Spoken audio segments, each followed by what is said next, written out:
So hello, my name is Vigil.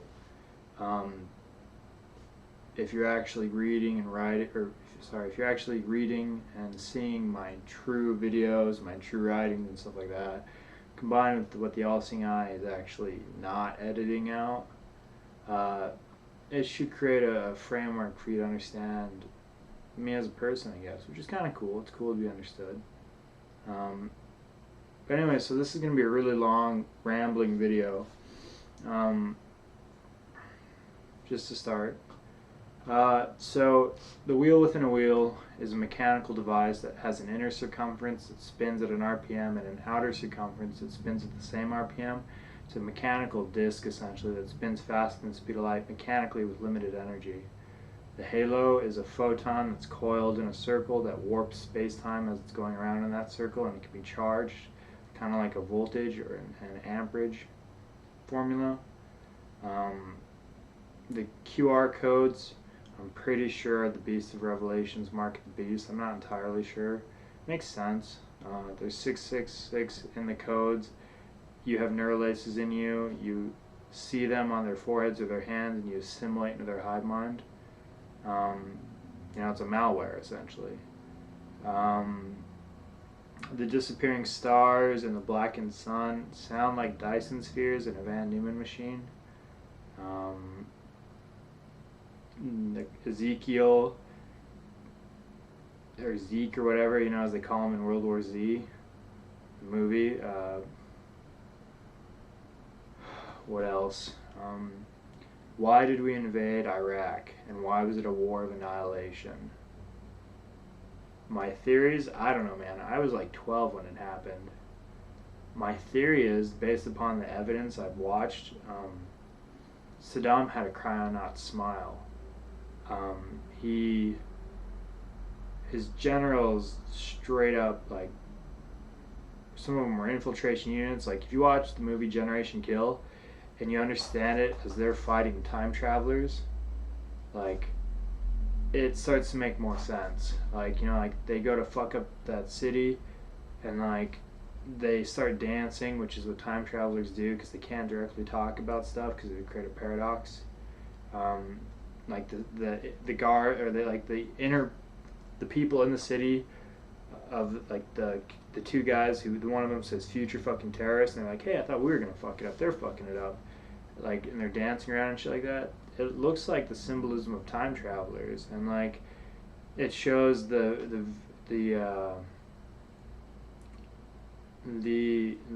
tattoo on the hand that says love, and he says this is like why we're fighting and stuff like that. Like, honestly, it to me, who has been trained in symbolism a little bit, like, it looks like they were fighting time travelers, and, like, the real weapons of mass destruction wasn't nuclear weapons or anything like that, but instead was, like, nanorobotics, hive mind. Like, who knows though? Like, like, it's feasible.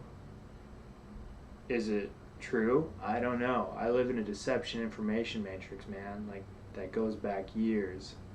But, like, what else?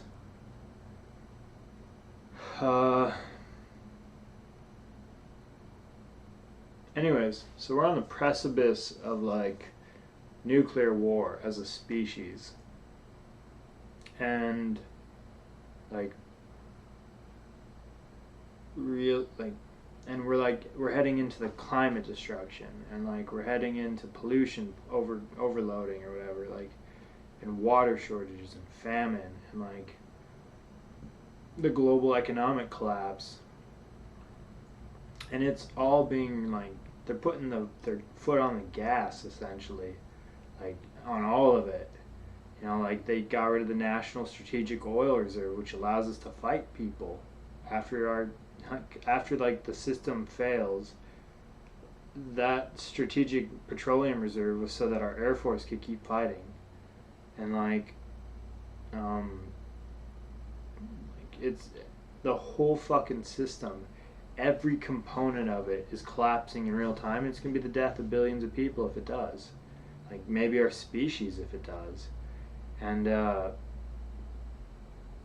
I translate shit in dispatches from the future.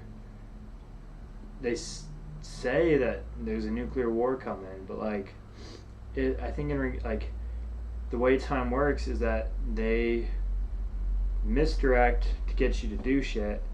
And so like what they say directly to you isn't actually what is true or reality.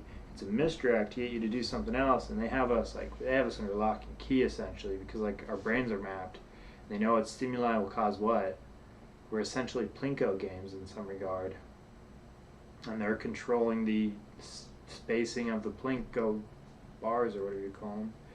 But so if you've read my writings, I've written up operational plans for just about everything. Like, how do we stop climate, or how to react to the climate change, how to counter all the economic collapses, how to counter, like I've gone both into pacifist operations for those who don't want to pick up weapons, and I've gone into strategic warfare plans, which, like they work. Realistically, I don't want to say we're doomed, but like without a major change in what we're doing, we'd most likely drive our car off the cliff. And it is like we're going super fast, straight at the cliff, and we gotta turn around. We gotta, if we want to survive. Like, if you don't want to survive and you're some weird death cult, fine, that's whatever. I don't know. I try to rationalize you out of it. But like realistically, they're doing PSA announcements for nuclear war in New York. Like, yeah, if you are in a nuclear war, please enter your home. And like, if you're in a nuclear war and New York gets hit, it's not a Fukushima like kiloton weapon. It's a megaton weapon with multiple warheads.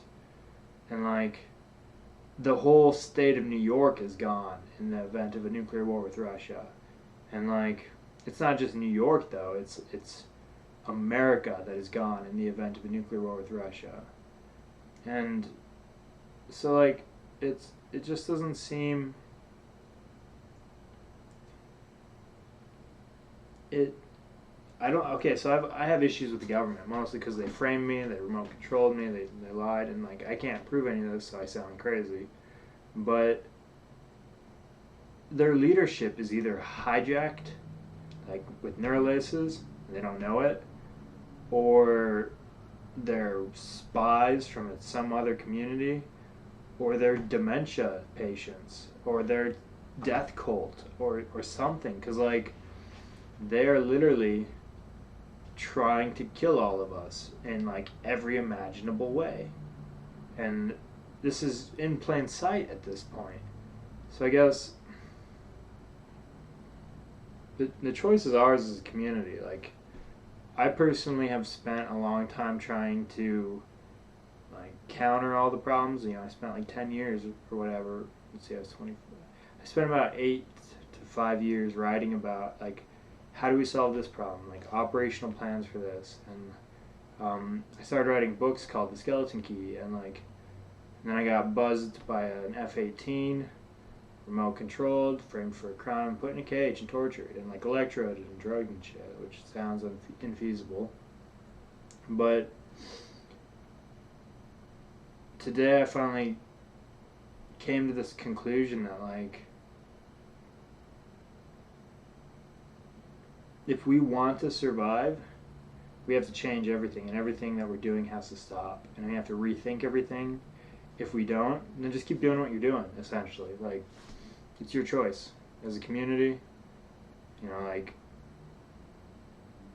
it's stupid, like, to get our species killed, because like, we're on the verge of genetic immortality, where like, we can heal diseases and shit. We're on the verge of like blending our species with AI, and like, we're on the verge of space travel and faster than light travel and stuff. And so like, it just seems to me that all the really cool shit of the future we're just like throwing away essentially because of, I don't know. Anyways, it's not me moving my small gestures and shit, but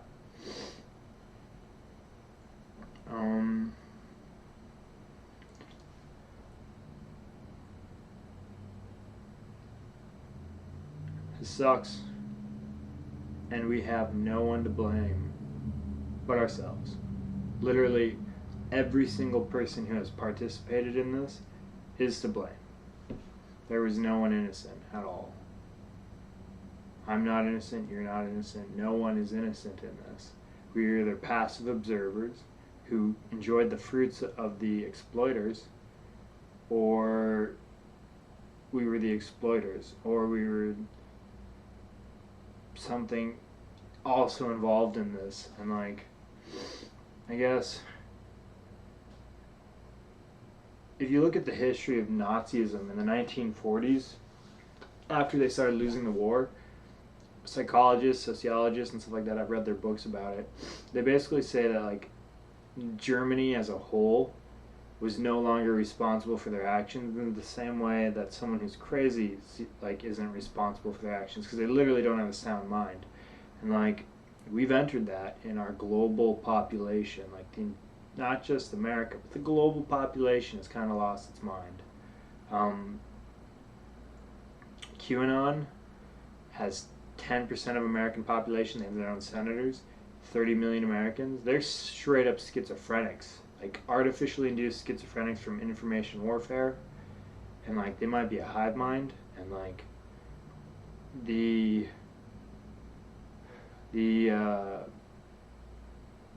political parties are just fucking corrupt and insane. And like,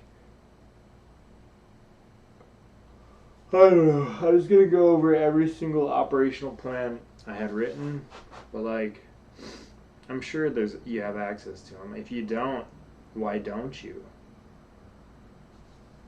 I guess that's it.